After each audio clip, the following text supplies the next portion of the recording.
Good evening. I'm Lonnie Stonich, the Executive Director of FAN. Today in Illinois, we celebrate Indigenous Peoples Day to honor Native American peoples and to commemorate their 500-year fight for survival, land, and rights. Today is also World Mental Health Day, and we stand with all those seeking and providing care in these difficult times. I'm honored to welcome you to tonight's important conversation between Dr. Stephen Thrasher and Dr. Alida Boros. Thank you for joining us. FAN celebrates its 40th anniversary this year, and we're honored to have the robust support of dozens of schools, nonprofits, corporations, families, and individuals from across the country. We are committed to our vision of an informed and compassionate community, and will achieve that vision by presenting fresh ideas that elevate minds, expand hearts, and make the world a better place. We have hundreds of videos of past events archived on our YouTube channel, so please be sure to subscribe to get updates when new recordings are posted. And now for some introductions. Dr. Stephen Thrasher holds the inaugural Daniel H. Runberg Chair at Northwestern University's Medill School of Journalism, the first journalism professorship in the world created to focus on LGBTQ+ research. He is also a faculty member of Northwestern's Institute for Sexual and Gender Minority Health and Well-Being. His writing has been widely published by Scientific American, The New York Times, Nation, The Atlantic, the Journal of American History, BuzzFeed News, Esquire, and New York Magazine. In 2019, Out Magazine named him one of the 100 most influential and impactful people of the year. And in 2020, the Ford Foundation awarded him a grant for creativity and free expression.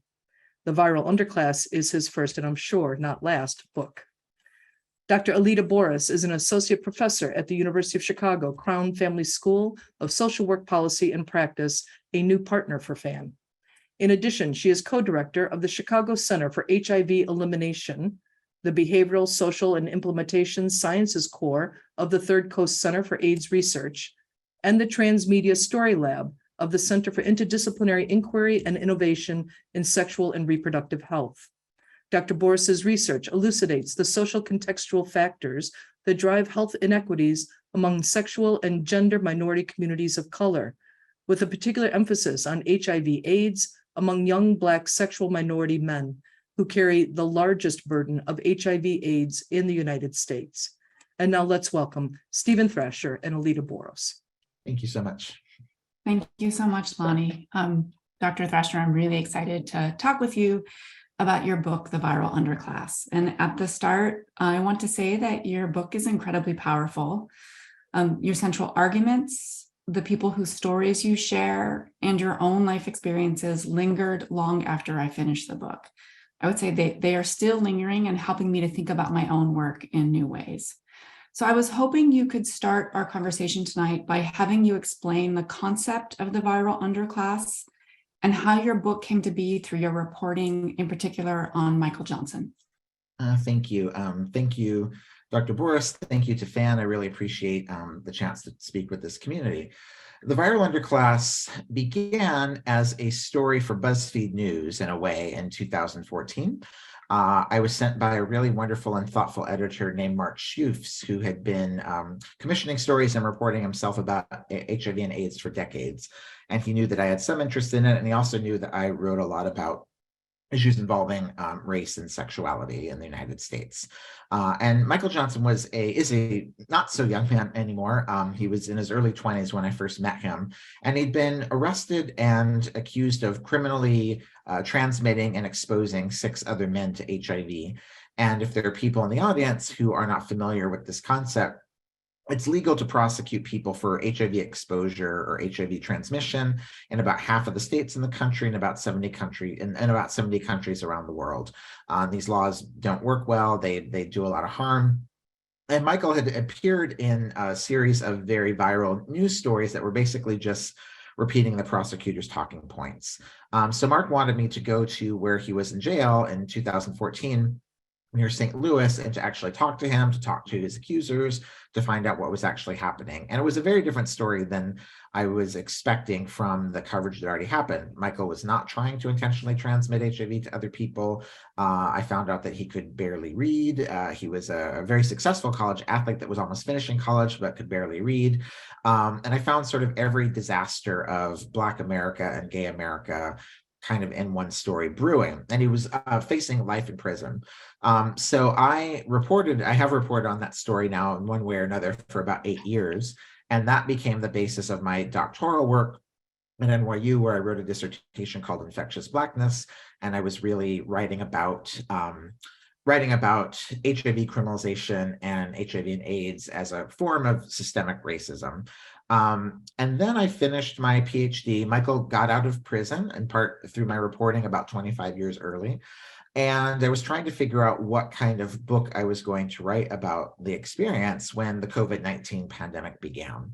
And so I had to really reassess what I kind of thought that I was going to be writing.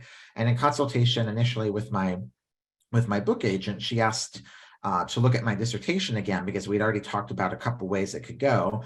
And when she looked at it in those early days of the pandemic, she zeroed in on the final chapter, which was called the Viral Underclass. And this term was one I had heard when I'd been reporting on Michael Johnson. I'd heard some activists using it in a slightly different way than its origins, but it was originally created by a man named Sean Strube in 2011. And he had coined it as a way to talk about how people living with HIV are directly living under a separate set of laws. Even, some infants have become HIV positive during gestation, and they're born under this separate set of laws. The activists were using it slightly differently. They were talking about discrimination that could happen in attempts to either change or abolish these laws. And the people some wanted to just abolish them because they don't work and they're harmful. Some people wanted to at least change them so that people who are what's called virally suppressed could not be charged. And people who are on HIV medication have a viral load that's so low they can't pass it on to others.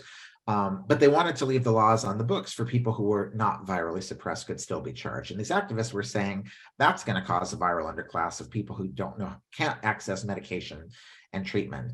And I'm sort of using it in a third way, building off of both of these. I use it both to talk about the ways that the many different ways, including race and kind of foregrounding race, but through all these other vectors that a viral underclass is produced, that certain people's bodies are put in the pathway of viruses, and there are health disparities that make them more likely to become infected, seriously sick, and die from viruses. And I talk about sort of the compounding ways that happens. And then particularly, that happens all over the world, but particularly in terms of the United States, I think a viral underclass is helpful for understanding the ways that viruses themselves will push you down the class ladder. And for example, I've been rapidly trying to learn about orthopox viruses this summer and ended up doing a lot of work on monkeypox over the summer. And people would get a monkeypox diagnosis and they would be told to quarantine for a month, and there was no economic support for them. So the experience of becoming infected by a virus and having a massive hospital bill in the United States or being forced to quarantine without economic support are the kinds of things that will make a virus itself make you move down the class ladder. So that's kind of how I came up with the concept and built on the concept and how this project came to be. So I really appreciate you talked about vectors and you talk about structures. And one of the things I really love in the book as both a social worker and someone who does research on HIV is that you talk about structures and not people as vectors of disease. And that's very different how it's talked about often where we talk about people as vectors of disease. And I think the chapters in the book are organized around these 12 specific structures that you see as the root causes of creating and maintaining the viral underclass. And if it's okay with you, I'd like to name them for our audience in case folks haven't read the book, but they are racism, especially, as you mentioned earlier, anti-Blackness, individualized shame, capitalism, the law, austerity, borders, the liberal carceral state, unequal prophylaxis, ableism, speciesism, the myth of white immunity, and collective punishment. So I'm curious to know, how did your understanding of these structures and how they shape and sustain the viral underclass deepen through the research, reporting, and relationships you detail in the book?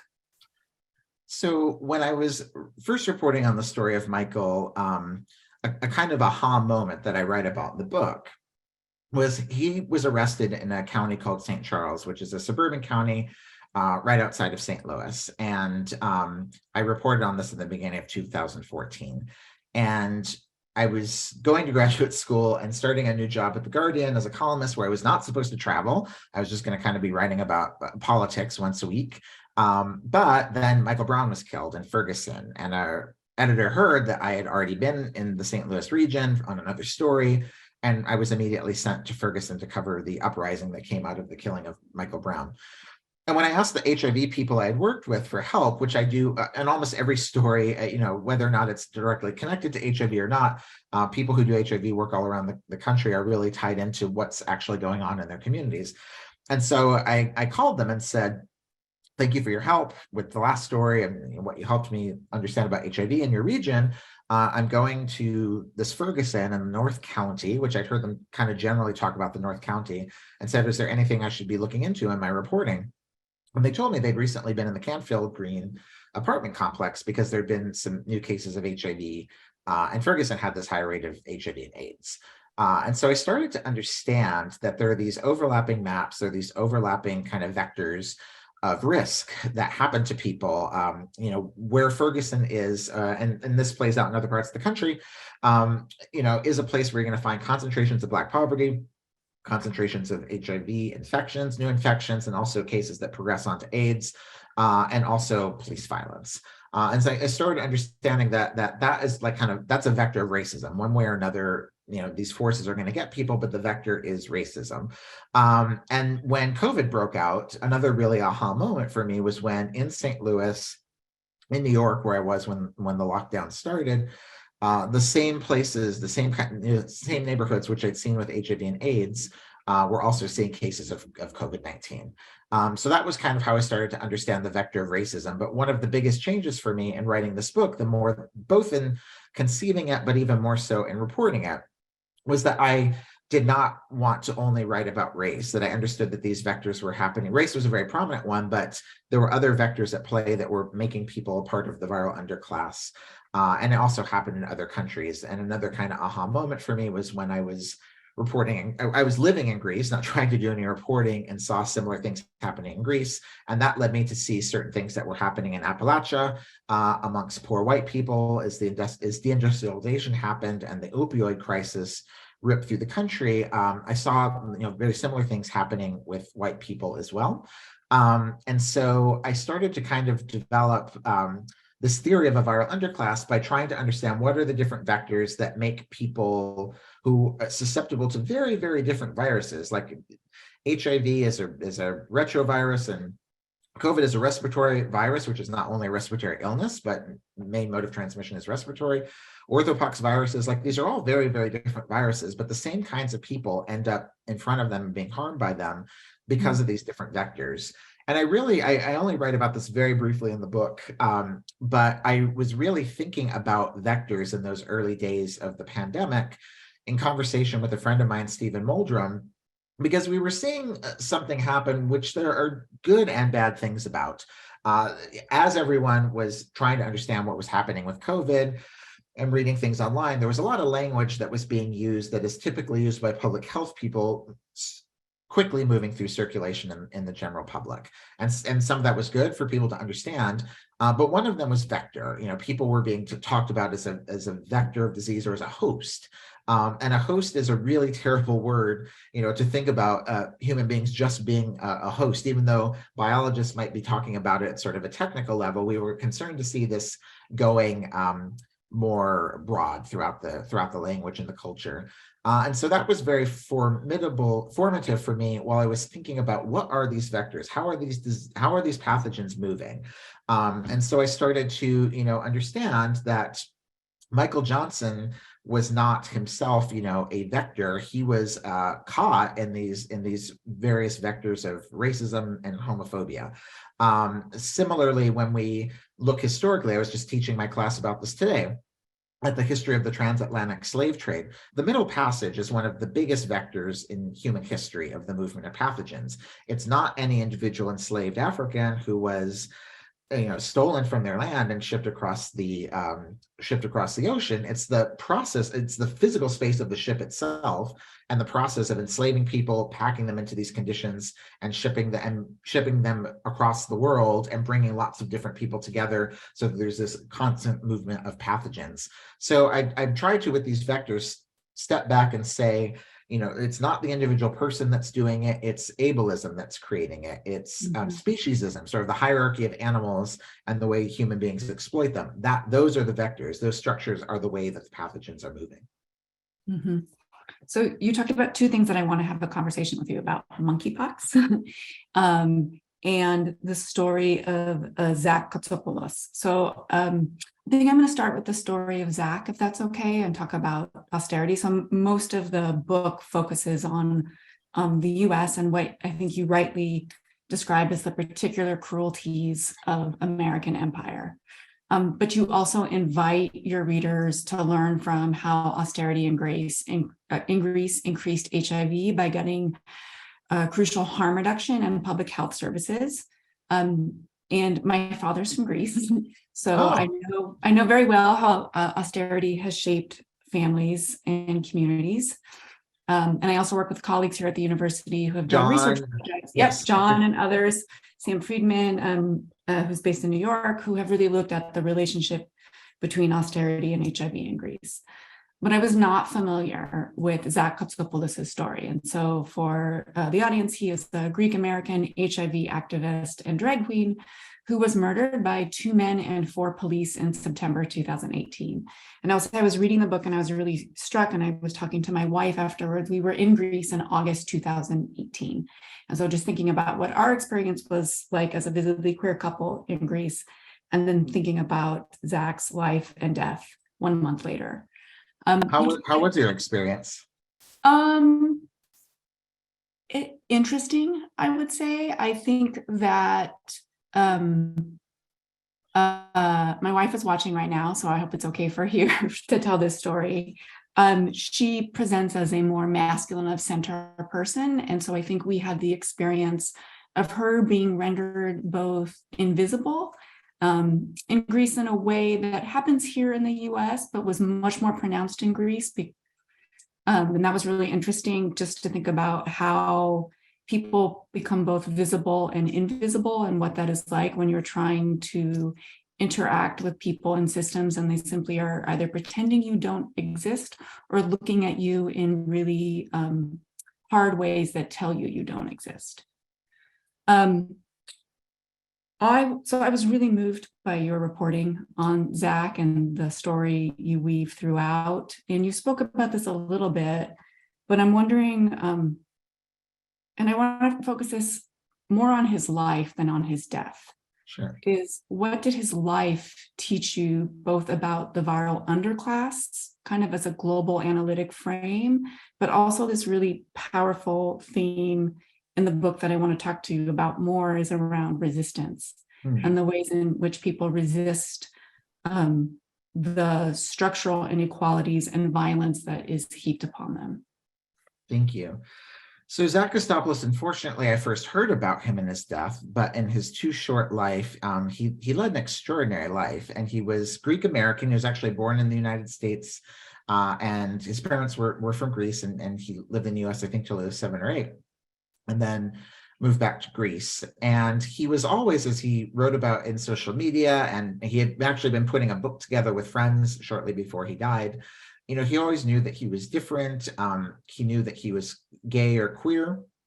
A number of friends close to him have told me, and I sense the same from things he said near the end of his life, that he might have identified somewhere on the trans or non-binary spectrum if he had that language. At his time, he says at the end of his life, "I'm neither man nor woman." But how people talked with pronouns and sort of thing about non-binary or beyond the binary identities didn't really exist in his social circle at the end of his life. And he was this really slight, beautiful, but very much femme-presenting young person. And he writes about how he thought there's so many things that have really stayed with me, but he writes about how homophobia he thought was a personal failing and a personal problem, and he didn't really understand that it was more societal. And he eventually moves from a tiny village called Itea, which is like 5,000 people. I visited once, and moves to Athens, and eventually becomes both a drag queen, but a really out activist. And in my experience in Greece, which I've spent about 8 months there, and I'm not Greek, but the ways people present sexuality is slightly different than in the United States, and certainly HIV care work is quite different. Zach was extremely, extremely out. He was always very out with his sexuality. He was a really kind of messy drag queen, a very rough drag queen. In some ways, he was kind of reminiscent of Amy Winehouse. You know, he did a version of drag that was very confrontational and very funny. And he was a really, really out activist on a number of issues, including around LGBTQ issues, but also around migrant issues. He would always show up for migrants. He considered himself a migrant, both being the child of immigrants in the United States and then migrating himself back to Greece. And he felt very welcoming and defensive of migrants.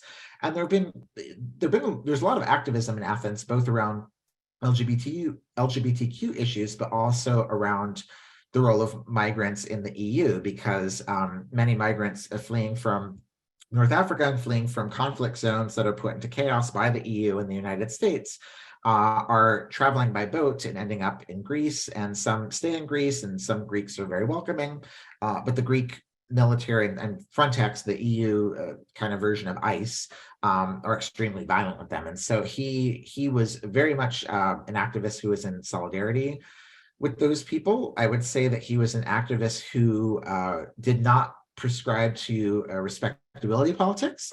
He was a very free spirit in a lot of ways and would stand with people, you know, no matter kind of where they were in their own journey. And he could be very confrontational when and fight for himself when he was confronted with homophobia, which happened to him a lot. And his friends and family think part of it had to do with him being very femme. But also all of this is happening in the context of the economic crisis in Greece and the way austerity is being played out. If you do the math, Zach becomes HIV positive in this time period where there was, Greece had really good sterile syringe exchange and harm reduction things that were being done that actually weren't that expensive. But when the EU came in and took over the country's finances, they imposed lots of austerity. And in that austerity, they cut lots of HIV services, and rates of HIV went up very quickly. And that's the period of time where Zach became positive. And even though it was something that he wrestled with, he also found a lot of meaning in being positive, and was very open about it. Is widely credited as the first activist to kind of be openly HIV positive in Greece on media and social media. There are people whose status had been outed before, but he talked about in the newspaper. He went on news programs. He talked about on YouTube. This was all very unusual at the time. And he did it as a way to encourage other people not to feel stigma. So he had this really rich and beautiful and fun life, in a lot of ways, hard life, but really, really beautiful, fun life. And being this just very, very out, unafraid and unabashed activist for the time that he was on this earth, and left behind a treasure trove of various kinds of art. Some of it's very much ephemera, but there have been some good attempts to preserve it. Mm-hmm. Okay.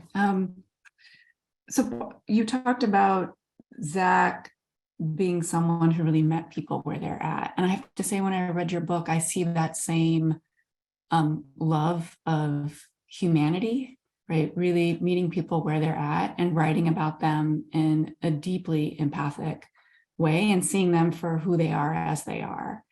And well, I want to thank you, because I think it reminded me of the power of language and the power of ideas, and how important it is to wrestle with really complex topics, and that everyone's complex, and that complexity deserves humanity and dignity. And I see this very clear thread in the book around that. And it brings me to, as I read the book, I'm really struck by one of your arguments that having protections for the individuals and communities who constitute the viral underclass is not only critical for ensuring their dignity their humanity, their right to health, but is critical for all of us, and not just humans, but every living thing on this planet. And so I was hoping you could elaborate more on that argument. Particularly on non-human animals. If you want to go, okay. you can go the human and non-human animal route. Well, thank you for those incredibly kind words. It's been such an honor in my career in this book and in especially articles I've written for The Guardian and for The Village Voice when I was a staff writer there. I've been really honored that people will trust me with part of their story, particularly with Michael Johnson. And so I try to do so with as much dignity and care as I can. And it's a really difficult thing, I think, for people to trust someone else to tell part of their story. So I try to do that with care. And I think that these stories are illustrative in the book of particularly people's stories, but they stand in for larger structures as well. And I want to treat them as, every person as being worthy of care in their own particular circumstances. There are ways that I write about people who are trans, and I feel this very strongly, that transphobia has all these sort of deleterious effects on many cisgendered people as well, and ways that it reinforces patriarchy and violence. But it's also like really important to just not be transphobic and deal with transphobia for trans people themselves. And so in this book, I both wanted to give care to the people who are experiencing life in the viral underclass, but also create opportunities for solidarity, because many people, particularly in the United States, are one medical diagnosis away from being in the viral underclass themselves. And we all structurally, I think, except for maybe, the 1%, we're much more likely to end up being affected in the ways that in these structures that I write about in the book than we are to ever become billionaires. And so I think that care is needed to deal with the people who are experiencing the most harm there right now. But I think a lot about the Combahee River Collective, and one of the quotes which I use at the end of the book that's been a guiding principle for me for, I'd say, probably about a decade, is the way that they say, if Black women were free, that would mean everyone else would have to be free because all the systems of oppression had been obliterated. But they're foregrounding, and this is kind of the origin of identity politics, they're foregrounding their identity as Black women who have this knowledge to share and whose issues should be dealt with. And I've thought for a long time, what would a world without AIDS look like? And more recently, what would a world without COVID look like? And so imagining that kind of world and trying to bring it into existence means all these systems of oppression are going to fall away, and it's going to benefit mostly everybody. I mean, the only people that ostensibly won't benefit are the billionaires, the 1%. In a humanistic way, it would benefit them, but it wouldn't benefit them financially. I think the last report that just came out yesterday was saying that the wealth of billionaires has increased by about 150% since the beginning of the pandemic. So they would not have those ill-gotten gains, but life on Earth would, I think, even be better for them if we centered the viral underclass and undid all the oppression that makes it so that they exist. And one of the growing edges for me in writing the book was understanding this concept of speciesism, because early on in my research, and many consumers of news might have noticed this, the role of meat production was highly foregrounded in the beginning of this pandemic in the United States. Trump, when he finally used the Defense Production Act, didn't use it to make masks and things like that. He used it for ventilators, and he used it to keep meatpacking plants open. And when I was looking in those early days at the Times counter over the places that had the most COVID cases happening, most of them were prisons and jails, but in the top list, the only ones that weren't were meat plants. And so I thought a lot about the relationship between human animals and non-human animals, and the ways that human beings try to dominate non-human animals. And that has a big role in how zoonotic viruses move into human beings and how viruses move around the globe. In some ways, the technology changes slightly, but the pattern is the same. HIV and AIDS probably came into human beings in the 1920s as colonialists were pushing further and further into jungles in Africa. Bushmeat was being cut, and the cuts from the process of butchering animals probably led to a zoonotic jump through the cuts. And that's a very, very common way that viruses still move today in slaughterhouses. Slaughterhouses are cold, so viruses have a better shot of surviving and being able to replicate. People are getting cut all the time by knives, and they're very, very crowded together. And so they're a very important vector for how viruses move. So I've tried to think about how viruses make us live, or they give us the opportunity to live interdependently. Interdependence, I learned a lot about in writing about disability. But we need to interact with each other in an interdependent fashion. And in so doing, that we could create more equitable conditions for humans and non-human animals. And particularly as global warming, gets warmer, unfortunately, and more living beings descend on a smaller part of the globe, there's more opportunities for zoonotic jumps and the movement of viruses. And so rethinking our relationship to one another as human beings, and also rethinking our relationship to non-human living things, could help us be able to mitigate the effects of the kind of pandemic that we've been going through the past few years. And we've been going, so I have a specific question that I want to ask you about kind of interdependence and care, but it's a more hopeful question. So I want to maybe try and end on a more hopeful note. When we talk about the kind of pandemic, so we've been living through COVID-19, we now have monkeypox, we have Ebola back again. Polio in New York State is polio, back. that's right. That's right. I'd forgotten about polio. Yes. Trying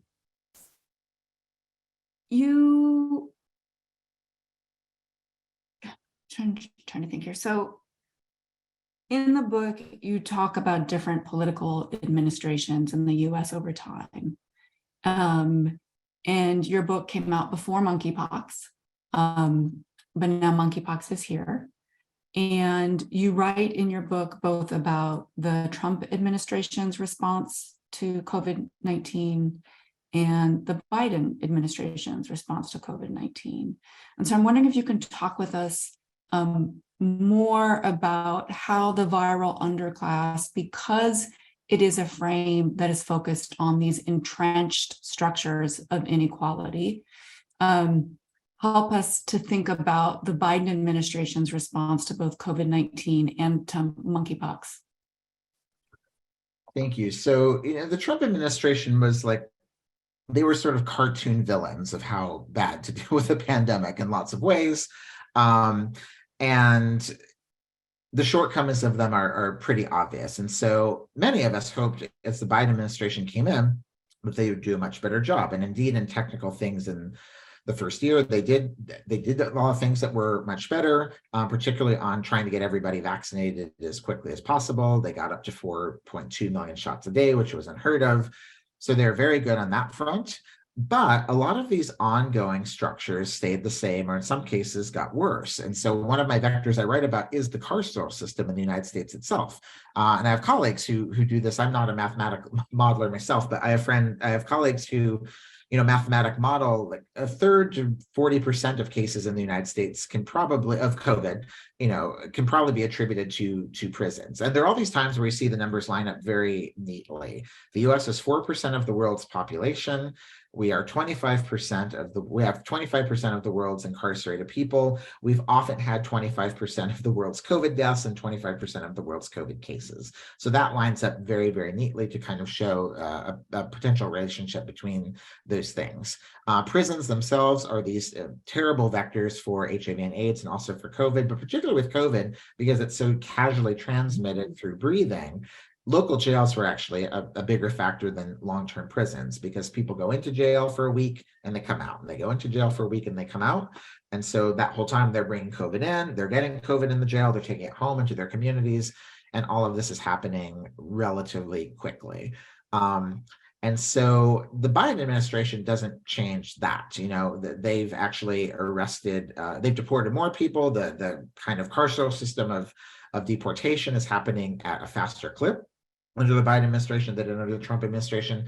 I spent a lot of time in the book going after President Clinton in the 1990s for the crime bill and the welfare bill and the ways those created what I call secondary engines of viral transmission. They end up making people homeless and less likely to be able to get good work and have work that has health insurance. And that, I think, is one of the reasons why we have such disparities to this day around HIV and AIDS. And I focus in on there and how President Clinton, spent $100,000 on cops and sort of thinking through how could that money have been spent differently. And President Biden has just also said that he wants to spend 100,000. He wants to hire 100,000 more cops, even though the United States already spends so much on police that we spend more than every country spends in their military, except for the US itself and China.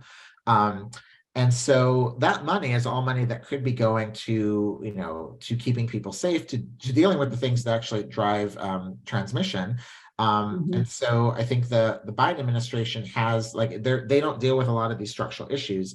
I'm really, really upset that they have failed to pass further spending on COVID. There's a $15 billion package that's been kicked around for about 6 months. And since that has failed to pass, people without insurance can no longer get tested or treated for COVID.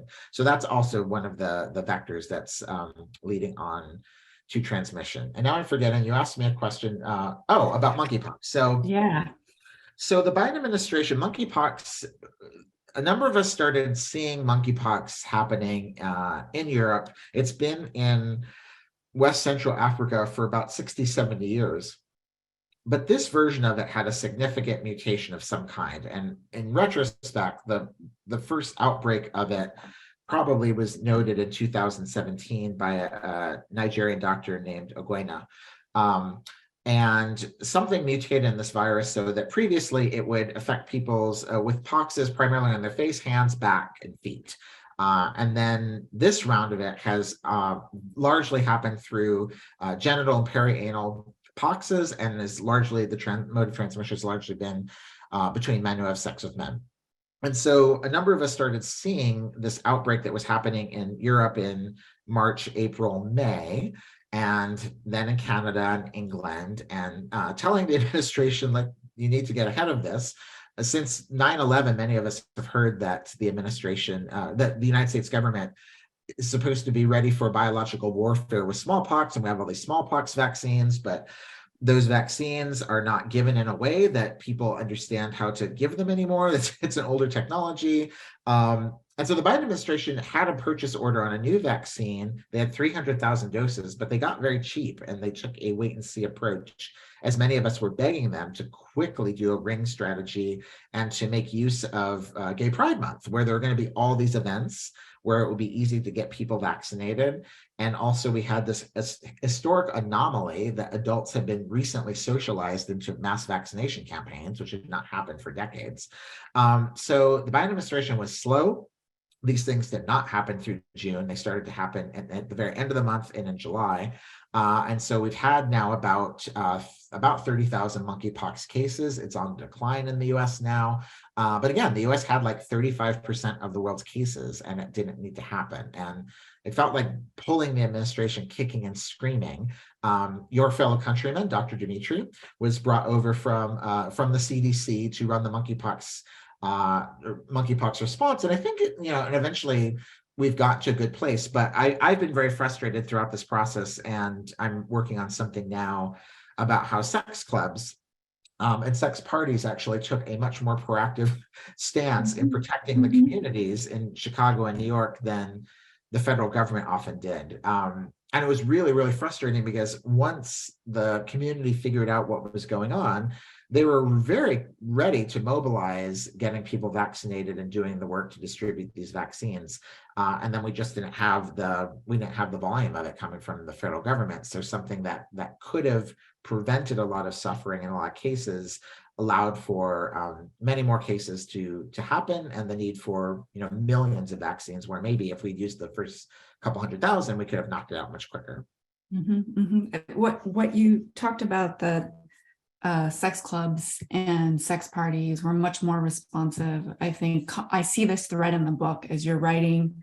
You're quite damning, and appropriately so, of the American and global systems of inequality but you write with great tenderness and care towards the people that are bound up in those systems and that are actively resisting them. And so I'm wondering if you can share with us what lessons we can learn from the early and contemporary activists and community members that you write about. Early in AIDS or early in COVID?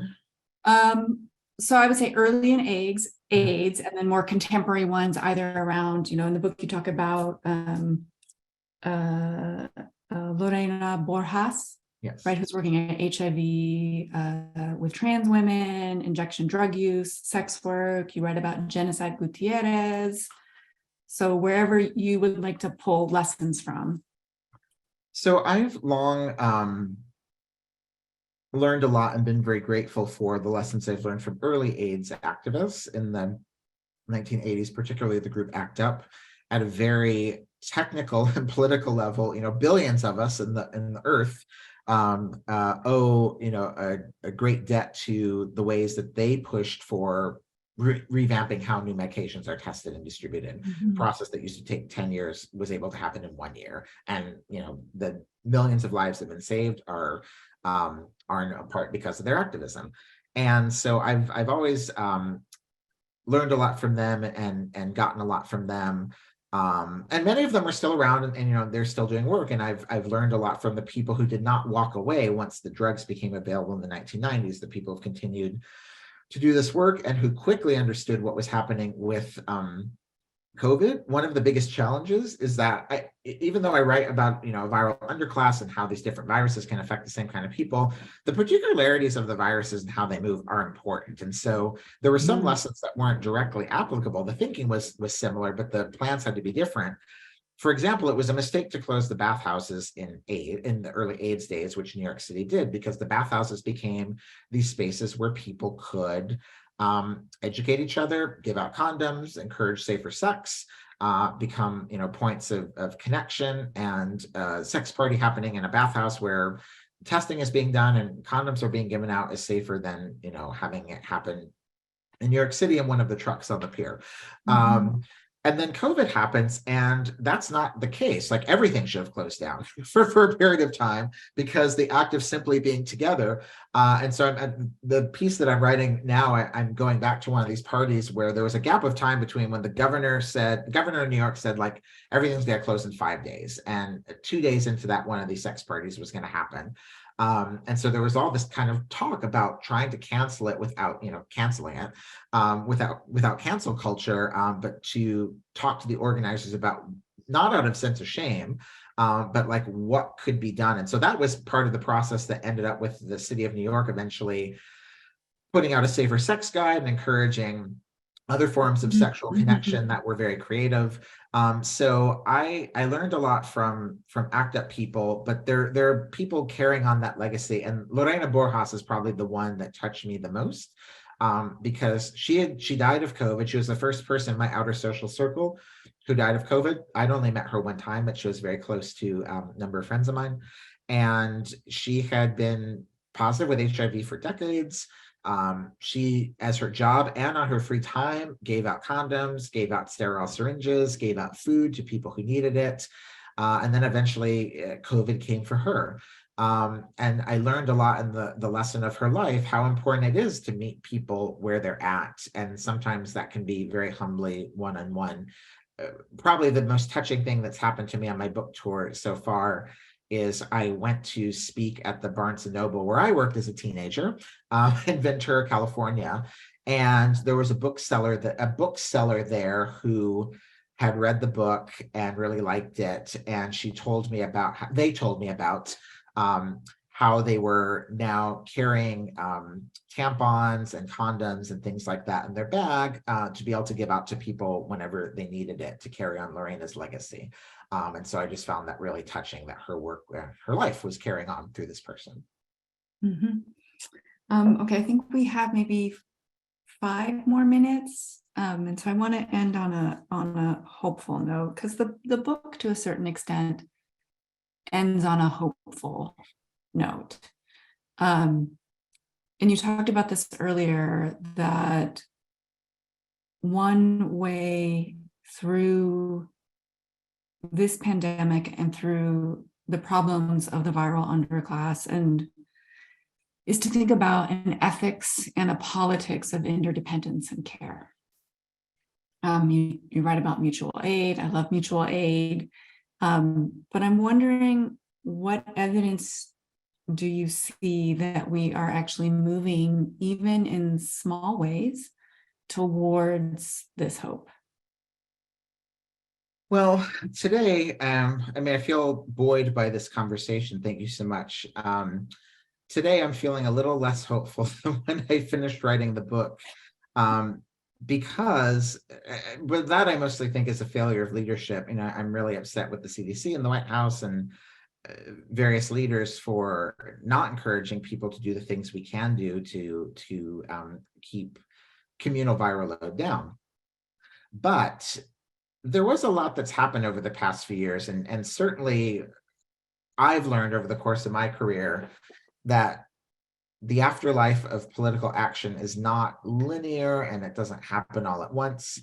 I was, even though it was not enough, it still seems to have some legal challenges, but I was very excited to see President Biden cancel $10,000 of student debt and $20,000 with the Pell Grant. And a lot of that comes from organizing that started at Occupy Wall Street. And the activists who've been working on it for 11 years met in my department at NYU for like more than a decade. So I don't believe that frustration of this moment, like lots of things for the rest of our lives are going to come out of the experience of this pandemic. It was the only time in human history where every person on the globe was in some way going through some version of the same thing with very different resources and very different levels of risk. But we all had this sort of shared experience with the ability to communicate with one another. And so that's a really powerful thing.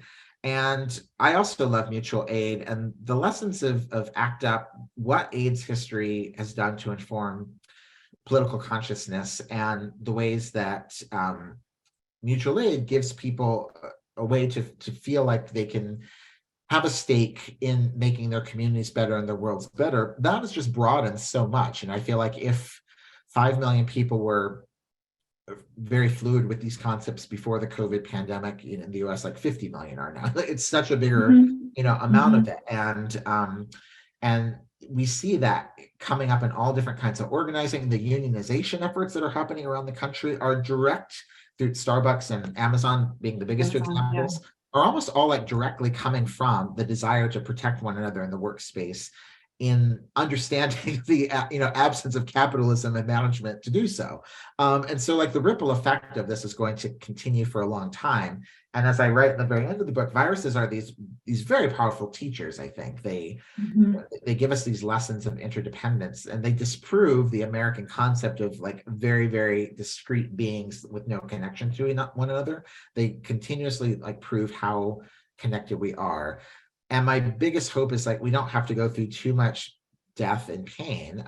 I didn't do this before the book, but in the past few months, I've been researching more the history here in Chicago, Streeterville, where our branch of Third Coast is at Northwestern, was raised, and then the buildings were rebuilt and sewer was put in, and the direction of the river was reversed because of cholera outbreak. And so I remember feeling sort of optimistic, saying, if they can reverse the direction of the Chicago River, we'll get better ventilation eventually. But then the more research I did, I realized, that took 40 years and 3 major waves of cholera. And so I'm hoping that is not what has to happen with COVID. I'm hoping that we learn the lessons as a society faster than that. Yeah. And climate change is threatening our water system here in Chicago as well. Although I promised to end on a hopeful note. Lonnie, I believe you might have some questions for Dr. Thrasher. I was going to say, I hope you're not coming to me for hope. So that's awesome. Well, okay, yes. So let's just jump in. So a couple things. I want to remind everyone who's watching that we are going to have an after hours program that's going to start. We're going to give these nice people 5-minute break between this ending and then 8:05. After hours is a great conversation. It's cameras on. You can ask your own questions. Chat is two-way. It's a very casual and relaxed environment to come and just delve deeper into some of these topics. So please join with. We've been putting in links. We'll put in another link now. If Anne Marie hasn't done it yet, she'll do it in just a second, about buy a copy of Dr. Thrasher's book. It's a fabulous book. It's been getting accolades everywhere, well-deserved accolades. Before I get to hop to a question, Alita, I want to also thank you so much for such a prepared, thoughtful, sensitive, such excellent listening to the answers. Sometimes, we do a lot of these programs and it was lovely to track the conversation. So thank you so much for your preparation. We really are grateful to you for that. So let's jump in. So with kind of a straightforward, we were talking a little bit before we started, Stephen, a question had been submitted ahead of time, asking for just some kind of common sense details. What are some effective first steps that those of us who care about protecting all can take that are reasonable costs in terms of our time, effort, and money, in terms of advocating for safe spaces, masked, ventilated spaces? I know you mentioned that you have a Twitter thread that you've been running for the last couple of days about this. Do you want to just put a couple things out there for people? Sure. So continuing to wear high quality masks in spaces where you can, having a harm reduction mentality, understanding you don't have to do everything all the time, and thinking about the ways you can mask or do certain things where it's not even inconvenient. I've been flying a lot lately, and so I don't understand why people aren't masking on the plane where you're like, when you're not eating. And I think some people might think if you're taking it off to eat, then you don't need to wear it at all. But like, if all of us are wearing it for 90% of the flight and then people take it off to eat, we're just putting less virus into the air. I have had tremendous success and anytime someone asks me to go somewhere else, they will, I tell them I want the event to be masked, and they usually do it. It's different in your own workplace, but like when I get invited somewhere else, I've had pretty good success in being able to get masking. Trying to do things outside when possible, that's difficult here in Chicago. It's starting to get more difficult now. But I was just in California, my hometown, and I was surprised where it's like between 71 and 79 the entire year. And I was surprised by how little stuff was happening outside. So, those are some things that you can do. And particularly, being mindful of people who are disabled and not putting the onus on them to dictate what they need or immunocompromised, but trying to create universal precautions. I always often tell students about how your dentist didn't use gloves before AIDS, or your doctor or nurses very often. It was the universal precautions that came out of that. So understanding, taking these precautions when we can, we can't control these things all the time, but in the situations where we can, doing so in a way that's not always putting the onus on people who are immunocompromised, and trying to meet, them where they're at. So those are some things people can do. Thanks, appreciate that. A question that came in during the event from Bridget. She says, how does the myth of meritocracy, and she says the false idea that we live in a fair society, affect your understanding of the viral underclass? And then she also has a follow-up. Also, does critical race theory play into your ideas surrounding the viral underclass? Yeah, so I'll take those. It's kind of a double header. Yeah, somewhat. I'll take them individually. So the meritocracy really came into the conversation, I would say, in March 2020, that we're all in the same boat. And it wasn't true. We were all at risk, and we still all at risk. And the penultimate chapter, which I call the myth of white immunity, shows the limits of even some groups that have who have better set out have better health disparities than people of color. It still has its limits. But the idea that that we're all in the same boat and the people who work the hardest are going to be protected the most is not true. Like the essential workers, the people who kept us alive and kept us fed, were the ones who had the most dangerous conditions. And so there's not sort of a meritocracy in that sense. And something I think about a lot, I wish I could remember the person who first said it, where I first heard it, is that the jobs were essential, but the workers were not. Right. And so like people who stayed at home had the prophylaxis, had the protection of getting to work from home. People who work face-to-face did not, and they faced that risk. And I've been talking with my students a lot lately about how Hollywood films are all acting the same way they were in July of 2020. They're testing constantly, they're masking constantly. The actors only take off their masks the second before the cameras roll, and then they put them back on, because the labor cannot, that labor is not interchangeable. Once you start shooting a project, you can't take the actor out without losing lots of money. So that's sort of the way I would think about the meritocracy. And critical race theory is very much a part of the book. One of my mentors who actually did my first Q&A with me at the Strand is Kendall Thomas, one of the OGs of critical race theory, a law professor and member of ACT UP. And I think of the ways critical race theory shows how racism is embedded in the law. A theory of a viral underclass can help us see the ways that exposure to viruses and outcomes with viruses are already baked into society. It's not one person's fault of what they're doing. The ways that we interact with viruses themselves is part of the society that's been built in a very kind of analogous way to the way critical race theory shows how race is made and racism is made through the law. Mm-hmm. Alita, did you want to comment on that as well? I was noticed you were nodding a little bit about that. You may not have a comment, but I was just going to open the door to you in case you wanted to. And then I have, I'll ask you actually another question, which is that we're hosting Anya Commenence next week. I don't know if you're familiar with her work, the NPR education reporter. And yeah. And so she has her new book called The Stolen Year, where she's really looking at the effects of COVID on school closings in particular, and how it's been quite fascinating and maybe a little provocative to some on the left, some of the things that she's saying, where it's, how long schools were closed. Most schools in the US were closed on average 58 weeks. It was a long time. And I was wondering from your perspective, when you look at students, children, people in schools, from the lens of what you're looking at, do you have any thoughts in terms of COVID viral underclass vis-a-vis education in particular? Yeah, so kind of the biggest talking points we hear about is one of the biggest is the concept of learning loss. And the way I've been thinking about it is that there were 200,000 orphans made in this country.